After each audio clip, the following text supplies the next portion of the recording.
নমস্কার বন্ধুরা, জাস্ট বিদ্যা চ্যানেলে আপনাদের সবাইকে স্বাগত। আমার আজকের রেসিপি হচ্ছে চিলি পনির বা পনির চিলি। পনির চিলি বা চিলি পনির বানানোর জন্য কিন্তু খুব অল্প জিনিসই লাগবে। ঘরে থাকা কিছু অল্প জিনিস দিয়ে কিন্তু আপনারা তৈরি করে ফেলতে পারবেন এই চিলি পনির বা পনির চিলি। তো তার জন্য আমি পনির নিয়েছি। তো পনিরগুলো আমি কিন্তু নিয়েছি কাঁচা। আপনারা চাইলে ভাজা নিতে পারেন, এতে কিন্তু ভাজা নিলে ভাজার আর ঝামেলা থাকবে না। তো আমি এটাকে ভেজে নেব, যেহেতু এটা কাঁচা পনির। তার জন্য আমি একটু নুন নিয়ে নিচ্ছি, একটু গোলমরিচ নিয়ে নেব আর একটু কর্নফ্লাওয়ার নিয়ে নেব। চাইলে শুধু নুন দিয়েও ভাজতে পারতাম বন্ধুরা, তবে এভাবে যদি একটু ম্যারিনেট করে ভাজেন এক্ষেত্রে পনিরগুলো কিন্তু একটু নরম থাকবে।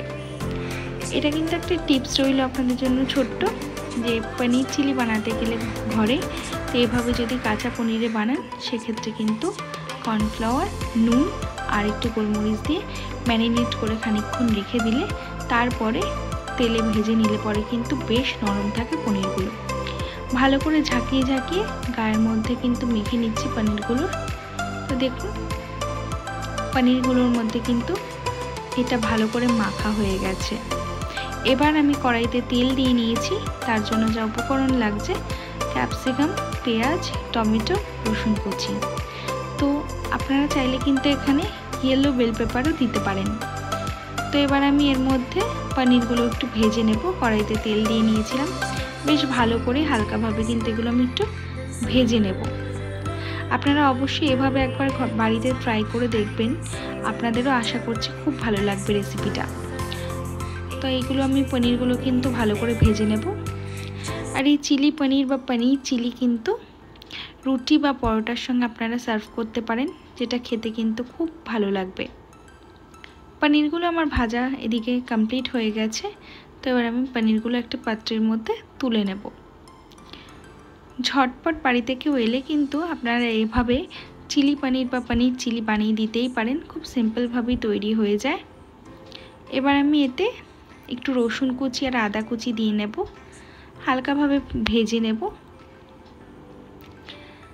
তো হালকাভাবে এগুলোকে আমি একটু ভেজে নিচ্ছি। এবার আমি এর মধ্যে পেঁয়াজগুলো দিয়ে নেব। পেঁয়াজের শেপটা কাটা একটু ঝিরিঝিরি হয়ে গেছে আমার। আপনারা কিন্তু অবশ্যই যখন কাটবেন চিলি চিকেনের যেরকমভাবে কাটা হয় পেঁয়াজ সেরকমভাবেই কাটবেন। তো এবার আমি এর মধ্যে ক্যাপসিকামগুলো আর টমেটো দিয়ে নিচ্ছি। যেহেতু আমার কাছে রেড বেল পেপার বা ইয়েলো বেল পেপার দুটোর মধ্যে একটাও নেই, তাই টমেটোটা এভাবে আমি ব্যবহার করেছি। একটু কালারফুল হলে ভালো লাগে। তার মধ্যে একটু নুন দিয়ে নিলাম। চিলি চিকেন বা চিলি পনির যাই বলুন, এগুলো কিন্তু একটু কালারফুল হলে বেশ ভালো লাগে বন্ধুরা। তো এগুলো কিন্তু আমি একটুখানি হালকাভাবে ঢেকে দিলাম, যাতে ভালো করে একটু সিদ্ধ হয়ে যায়।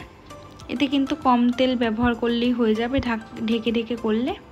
তো দেখুন ওগুলো আমার ভাজা কিন্তু প্রায় কমপ্লিট হয়ে গেছে। খুব সিম্পলভাবে খুব তাড়াতাড়ি কিন্তু এটা তৈরি হয়ে যায়। রাইসের সঙ্গেও কিন্তু আপনারা পরিবেশন করতে পারেন। অনেক সময় যারা মাংস খেতে পছন্দ করেন না বা খান না, তারা কিন্তু এভাবে চিলি পনির বা পনির চিলিটা তৈরি করে খেতেই পারেন। আপনি একবার করে খাওয়ালে কিন্তু সবাই আপনাকে বলবে বারবার এরকমভাবে চিলি পনিরটা করে দিতে। তো এবার কিন্তু আমি এর মধ্যে পনিরগুলো দিয়ে নিলাম।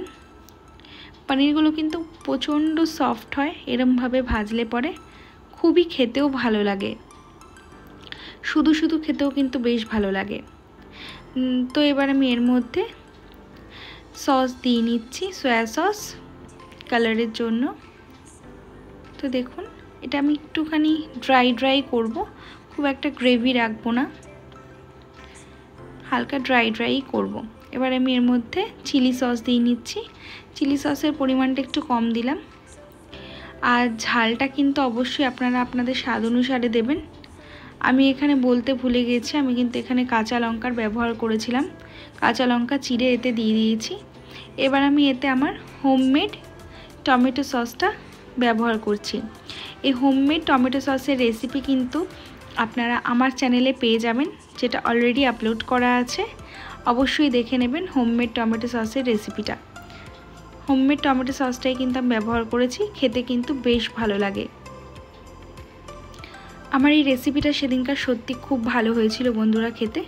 আপনারাও এভাবে ফলো করে এভাবেই করবেন, অবশ্যই দেখবেন আপনাদেরও খুব ভালো লাগবে।